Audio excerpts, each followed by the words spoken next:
Enquanto a imprensa internacional debatia o futuro de Vinícius Júnior no futebol europeu, uma reunião a portas fechadas em Valdebebas selou o contrato mais longo da história recente do Real Madrid.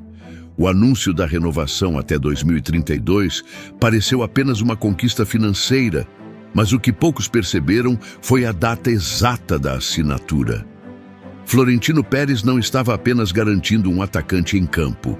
Ele estava executando uma operação de blindagem jurídica contra uma pressão silenciosa dos bastidores. Porque essa reunião aconteceu em absoluto sigilo.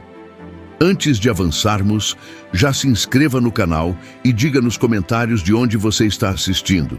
Fique até o final para ser notificado e ser o primeiro a receber nossos próximos vídeos.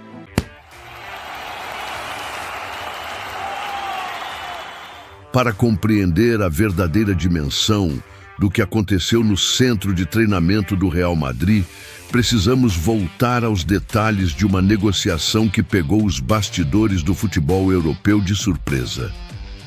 O anúncio oficial feito pelo clube espanhol confirmou a extensão do vínculo do atacante brasileiro até 30 de junho de 2032, completando um ciclo extraordinário no Santiago Bernabéu. Contratos com duração de 8 anos são eventos raríssimos no futebol moderno por conta do alto risco financeiro e das oscilações de mercado.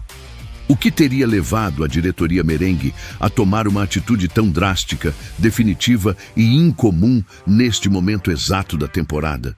A resposta para essa pergunta começa a surgir quando analisamos as cláusulas confidenciais e os aditivos contratuais inseridos no documento oficial. Fontes ligadas ao jornal Marca e ao portal espanhol as revelaram que a multa rescisória foi mantida no patamar astronômico de 1 bilhão de euros, acompanhada de um pacote rígido de blindagem sobre a imagem do atleta e gatilhos de proteção contratual em caso de sanções desproporcionais fora de campo. Essa exigência não partiu dos empresários que representam o jogador. A iniciativa veio diretamente da presidência do clube. Por que Florentino Pérez fez questão de estabelecer barreiras contratuais tão severas e blindagens inéditas justamente agora? A primeira evidência desse movimento estratégico de bastidores torna-se visível ao cruzarmos as datas dos ataques públicos sofridos pelo brasileiro com o calendário interno de renovação do clube. Reportagens detalhadas publicadas pelo diário francês L'Équipe e por correspondentes da imprensa britânica revelam como, a cada sequência de atuações decisivas do atacante na Liga dos Campeões, uma onda paralela de relatórios extracampo surgia na mídia internacional.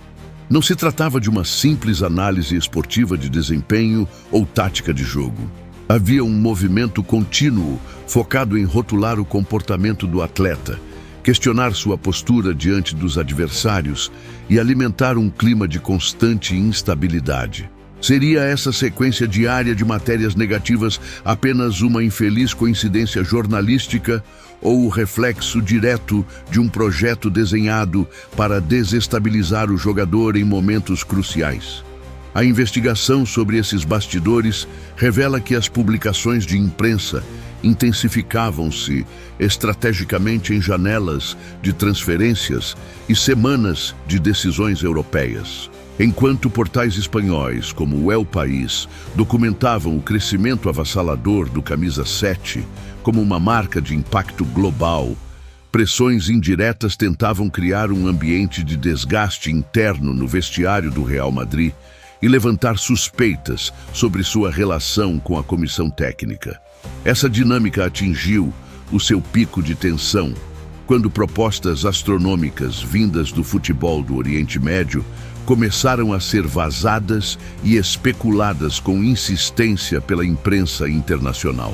Veículos de prestígio global como o The Athletic reportaram que investidores internacionais acompanhavam de perto o desgaste gerado pelas perseguições nos estádios adversários e pelas arbitragens excessivamente permissivas no campeonato espanhol.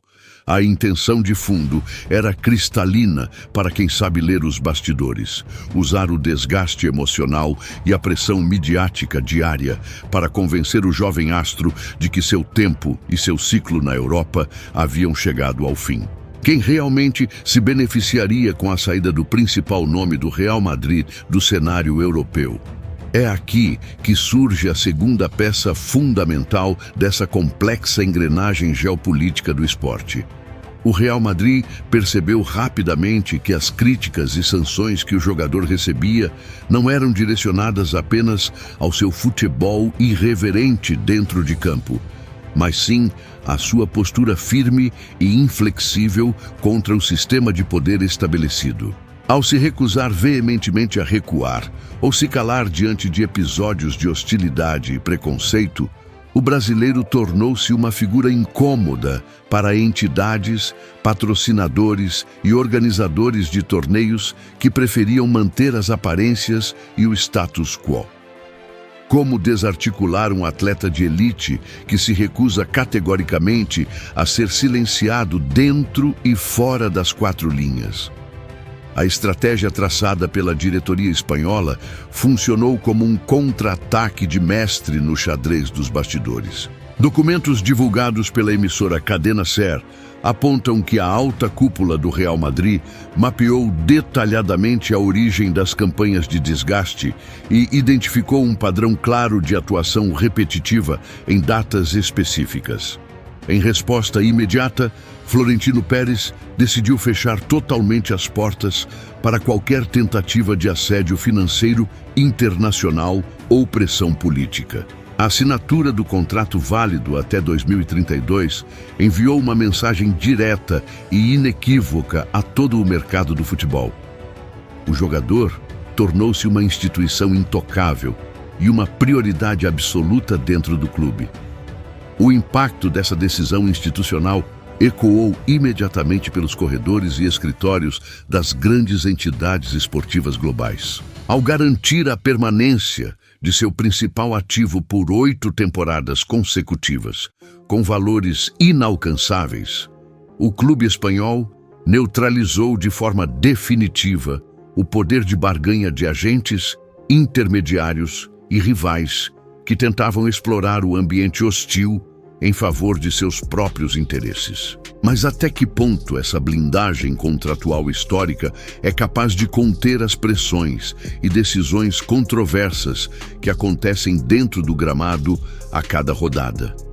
Para responder a essa questão central, basta observar a drástica mudança de tom adotada pelos próprios veículos de imprensa tradicionais após a oficialização do novo vínculo.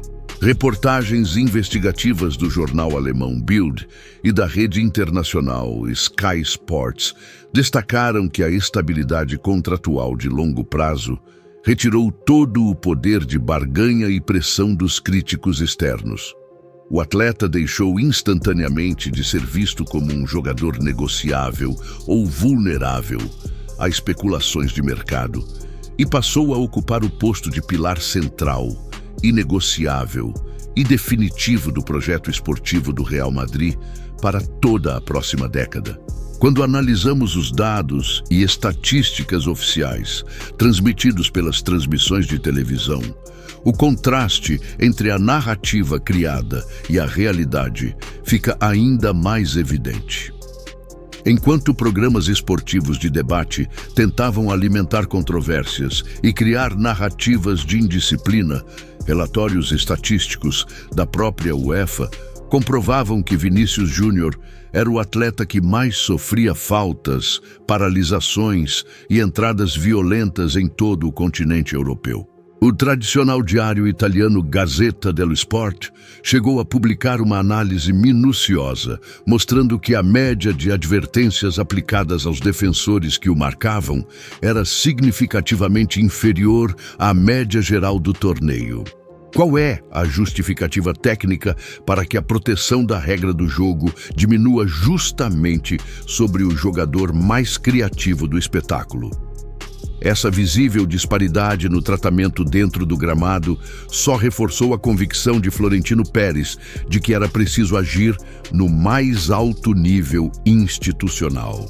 Informações de bastidor vazadas pelo portal espanhol Relevo indicam que o presidente Merengue manteve conversas duras com a alta cúpula da comissão de arbitragem para exigir critérios rigorosos e uniformes de proteção aos atletas de habilidade. A diretoria entendeu que permitir que o brasileiro fosse sistematicamente desgastado não afetava apenas o rendimento esportivo da equipe, mas desvalorizava diretamente um patrimônio avaliado em centenas de milhões de euros. Por que a reação firme do clube gerou tanto incômodo e resistência entre os executivos da Liga? A resposta envolve uma disputa silenciosa e geopolítica pelo controle do entretenimento esportivo global.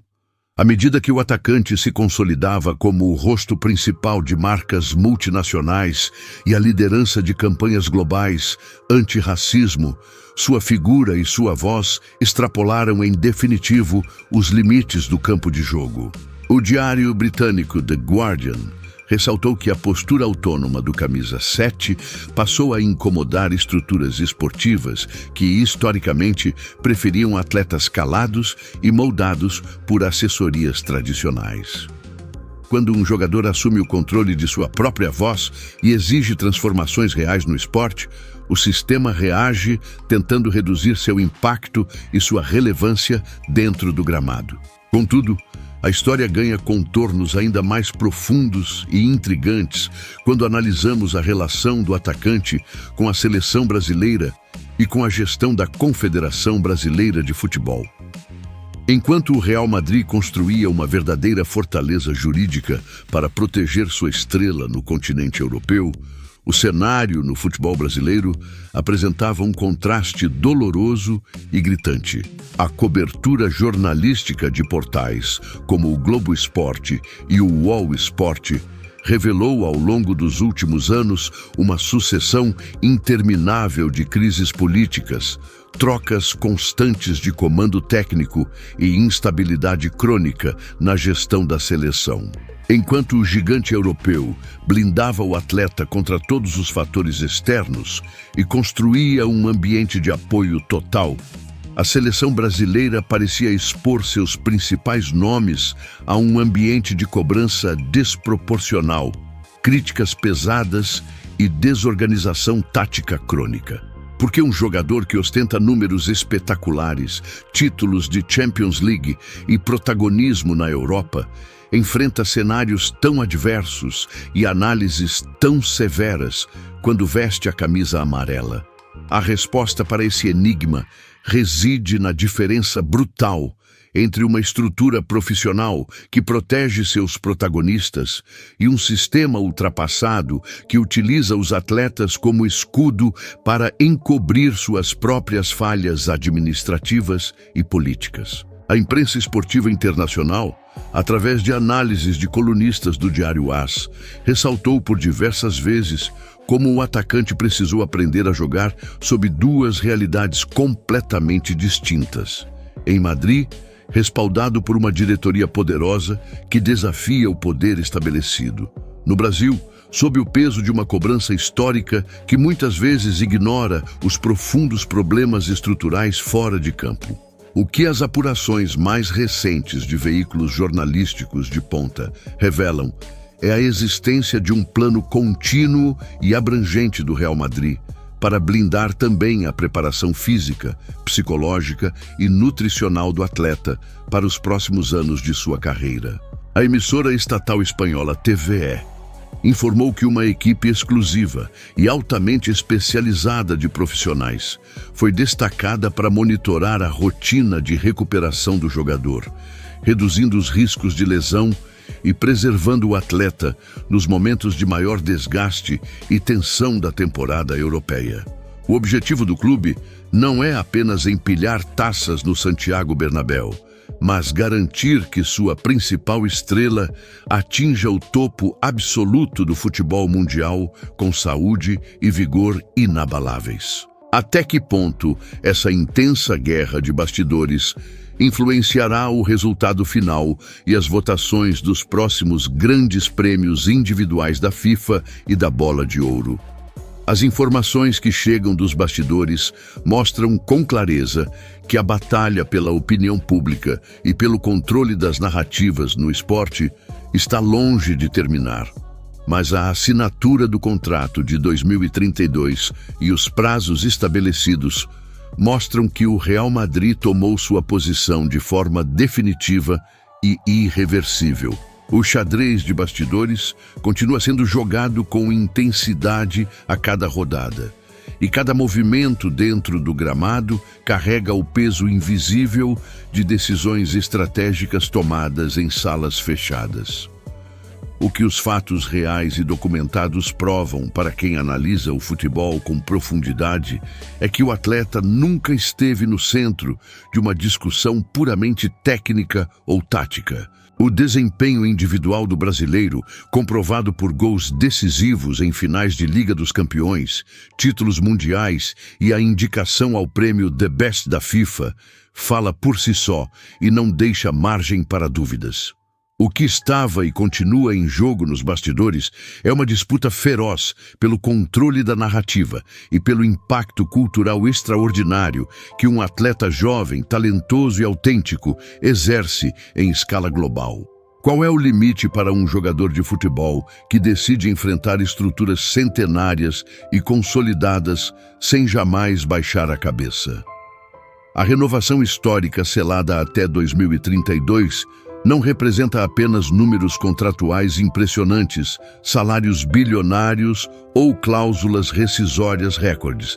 Ela é o registro definitivo de um momento em que um dos maiores clubes do futebol mundial decidiu tomar formalmente o lado do seu grande protagonista e erguer uma barreira intransponível contra o sistema tradicional.